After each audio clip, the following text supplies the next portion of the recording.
Previously on Minecraft, I started the world making my way to a village, and after a failed mining session, I decided to utilize the villagers to get myself strong armor, tools, and weapons.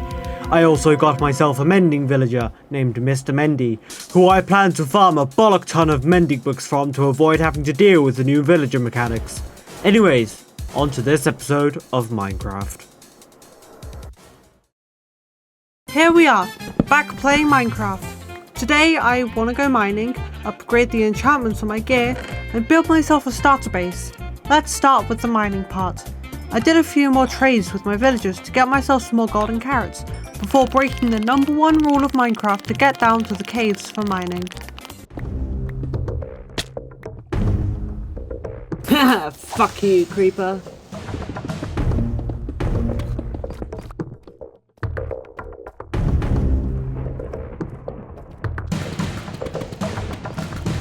I approached a big hole and got attacked. I'm really bad at falling in caves though and got pretty low. I ran down this hole which I found a zombie in. I quickly killed it and killed the attacking skeleton. After taking a breather, I left again. However, I was quickly shafted back into the hole by two more skeletons that were attacking me. Knowing I couldn't get out easily with them on the outside, I dug up and out to escape from their endless shots. Whilst exploring, I stumbled across a dungeon. A dungeon so close to spawn would be so useful to have. Oh, it's just a zombie spawner. Oh well, rotten flesh can still be traded to clerics, so it's probably still worth making a farm out of... fucking useless sacks of shit anyway!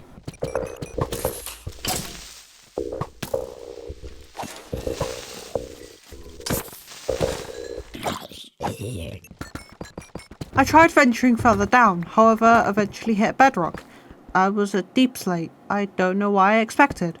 Mining with a single torch and optifine for a light source isn't the most efficient thing to do while mining, so I began heading back up to the surface, but not before beating the shit out of some random mobs for loot that I don't really need. I found myself in a water cave which, to my surprise, wound me back up on my base, right next to my villagers. Being back on my base, I was able to clear out my inventory to prepare for going back down to the caves, which is when I realised that I had actually found other side in the dungeon. I had no idea I could even spawn in there, but it did. I ventured off to go and find some more coal, as coal is a material that you can't find at lower levels. And while I know what the famous song says, turns out it's actually a good idea to mine at night, for many reasons, so I'm going to go ahead and do exactly that.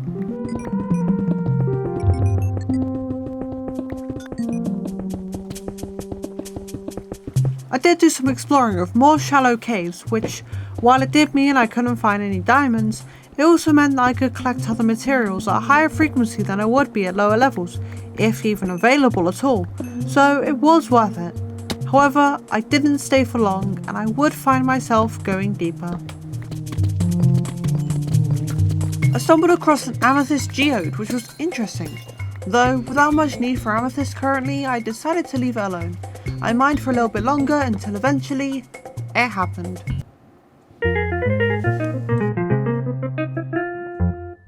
Ahem. Obscure references. We love them. I ended up getting only 2 diamonds from this vein, which, after 1.17, I can't say I'm surprised by. However, that does leave me with enough for an enchantment table, so I can't say I'm too disappointed. I stumbled across another dungeon. This time, it was a skeleton spawner, which is a lot more useful. After disabling the spawner, I looted the chests, which gave me a saddle. This gives me a very good idea of what I want to do when I get back to the surface. Nah, I'm just kidding. I want to finally tame Lois.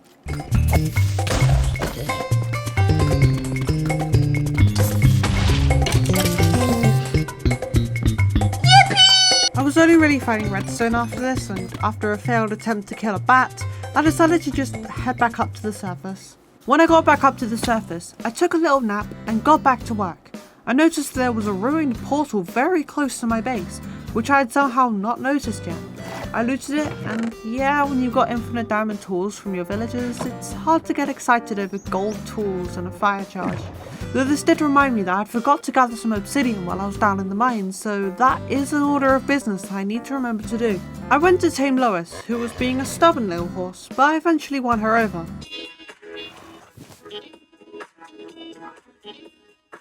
I accidentally opened a fucking reel. I didn't mean for that to perfectly sync. I then set out to go and find a lava pool so I could get some obsidian. Lois isn't the fastest horse, but she has a decent amount of health and her jump is pretty good, so she's not completely useless. I found a lava pool pretty close to my base and got me some obsidian.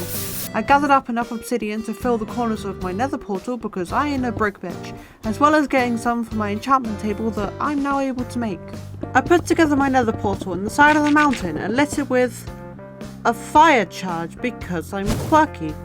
I'm not going to go to the nether just yet as I don't want to completely rush my way towards...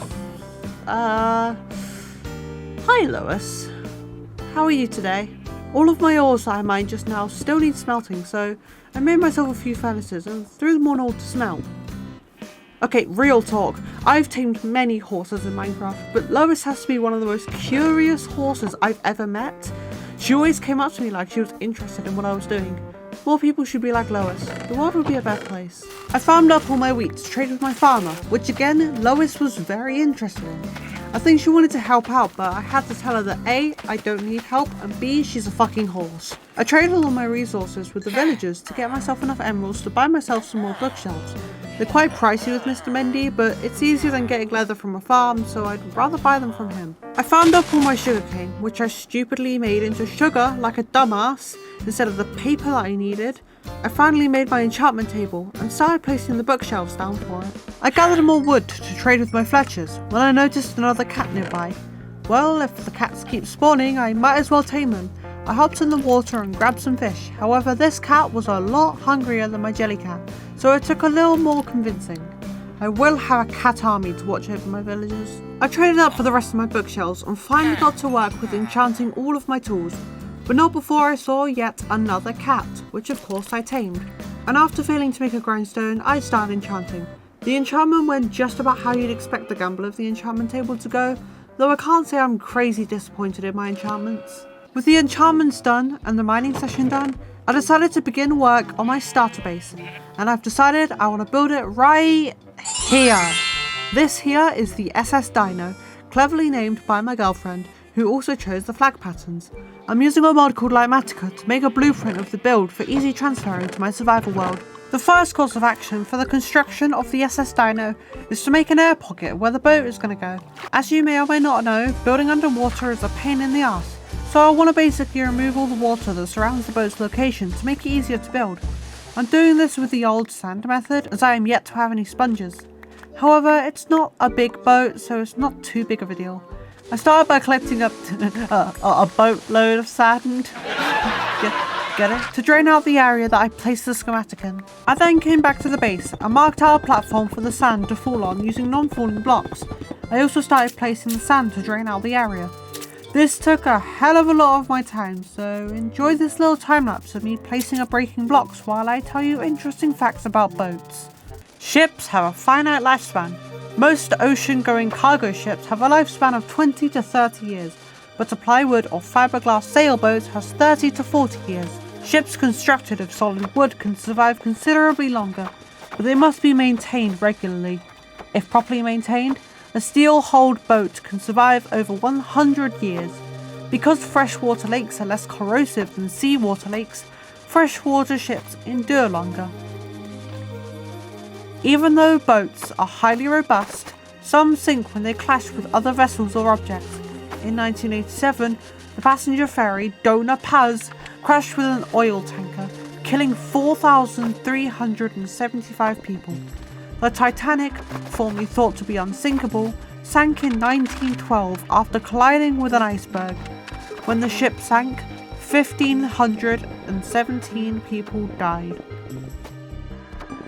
Only 40 individuals were on board the first ship to reach America, including Christopher Columbus. It was about the size of a bus and didn't surpass 70 feet in length. Boats were utilised about 900,000 years ago, according to evidence discovered by numerous archaeologists. Approximately 18 million boats are owned by Americans today. Others are business boats, while others are utilised for leisure purposes. Boats have a limited lifespan. They are no longer considered safe or stable after that. Cargo ships that travel across oceans typically have a lifetime of 20 to 30 years. Even if they are built of softer materials like plywood or fiberglass, sailboats are designed to last 30 to 40 years. The Seawise Giant, an oil tanker constructed in 1979 and decommissioned in 2009, was the world's longest boat. Anyways, enough of that. Something that I really like about Livemantica is it tells me what materials are used within a specific build and exactly how many you need to build it. Knowing this, I started to collect all of the materials I needed for the boat. When I built it, I made sure to use only materials I had easy access to, as the SS DINO is my starter base, so it needs to be easy to build. I went out looking for more resources for the ship when I noticed something interesting. That fucking ocean monument? Oh my god, it is! Well, I'm definitely making a fucking guardian farm then. Jesus Christ, that's so close. I'm using Prismarine. Yep, I had found an ocean monument literally right next to my base. I'm definitely adding guardian farm to the list of things that I want to do, as I can't turn it down if it's going to be this close. Guardian farms are a pain in the ass to make, but it's always worth it.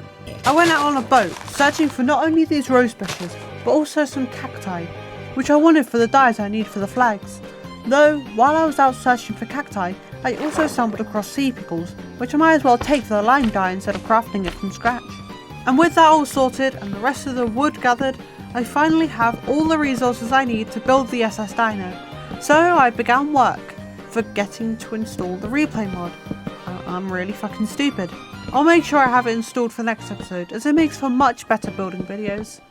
While I build the SS DINO, I want to tell you the story of the ship. It was owned by a fearsome pirate, Captain Rar, also cleverly named by my girlfriend. Growing up, Axel Rar was a weapons merchant. The forgery was owned by his father, Lawrence, who employed him throughout his teenage years. Around the time of his 19th birthday, Axel and Lawrence were out by the sea when they saw a ferocious ship heading towards shore. The flags depicted a monstrous skull, and the chants of the pirate crew could be heard from miles away. Lawrence quickly grabbed Axel, and the two ran off to the forgery.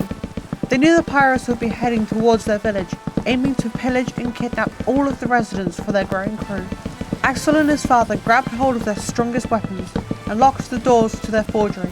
The chants of the pirates could be heard clearly through the thin walls of the forgery, and it wouldn't be long before the crew were trying to batter the door down. With his sword in hand, Lawrence approached the door and pierced it with his sword. The screams of the crew could be heard through the door as Lawrence pulled the sword back, covered in blood. The crew quickly caught on, and it wasn't long before they had found other angles. The crew broke through and attacked. Lawrence and Axel fought hard, but failed. The crew took the two of them as crew onto their ship and raided all of their weaponry for usage. Lawrence and Axel both served as crew members for their new captain, Captain Cutler III.